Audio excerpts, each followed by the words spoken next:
Nursing and paramedical കോഴ്സുകൾക്ക് ബാംഗ്ലൂർ, മൈസൂർ കോളേജുകളിൽ admission ആരംഭിച്ചിരിക്കുന്നു. മികച്ച കരിയർ ഗൈഡൻസിനും അഡ്മിഷനും ഇപ്പോൾ തന്നെ കോൺടാക്ട് ചെയ്യൂ. Orange edu world, study abroad and India, Pookkottumpadam, Nilambur. ലോകകപ്പ് ആവേശത്തിന്റെ ഭാഗമായി നിരത്തുകളിൽ സ്ഥാപിച്ചിട്ടുള്ള ഫ്ലെക്സ് ബോർഡുകൾക്ക് കർശന നിയന്ത്രണങ്ങളുമായി അധികൃതർ. ഫുട്ബോൾ താരങ്ങൾ ചുരുട്ടോ സിഗരറ്റോ വലിക്കുന്ന രീതിയിലുള്ള ചിത്രങ്ങൾ ഉൾപ്പെടുത്തിയ ഫ്ലെക്സ് ബോർഡുകൾക്കെതിരെയാണ് നടപടി ആരംഭിച്ചിരിക്കുന്നത്. ആരാധനാപാത്രങ്ങളായ കളിക്കാർ പുകവലിക്കുന്ന ചിത്രങ്ങൾ പ്രചരിപ്പിക്കുന്നത് സമൂഹത്തിന്, പ്രത്യേകിച്ച് കുട്ടികൾക്കും യുവാക്കൾക്കും തെറ്റായ സന്ദേശം നൽകുമെന്ന വിലയിരുത്തലിന്റെ അടിസ്ഥാനത്തിലാണ് ഈ ഇടപെടൽ. ഇത്തരം ഭാഗങ്ങൾ നീക്കം ചെയ്യാനോ മറയ്ക്കാനോ ആണ് നിർദ്ദേശം നൽകിയിരിക്കുന്നത്. തദ്ദേശ സ്വയംഭരണ സ്ഥാപനങ്ങളുടെയും പോലീസിന്റെയും നേതൃത്വത്തിൽ വിവിധയിടങ്ങളിൽ പരിശോധനയും നിയമവിരുദ്ധമായ ബോർഡുകൾ നീക്കം ചെയ്യുന്ന നടപടികളും ഇതിനോടകം ആരംഭിച്ചു കഴിഞ്ഞു.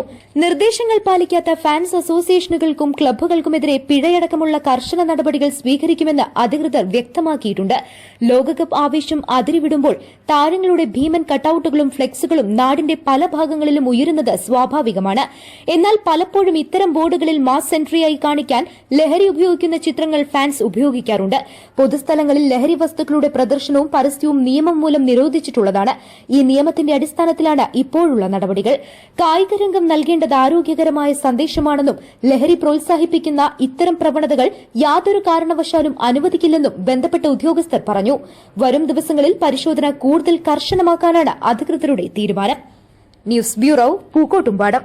സ്വന്തം ഹൈസ്പീഡ് ഇന്റർനെറ്റ്, നമ്മുടെ സ്വന്തം ഇന്റർനെറ്റ്.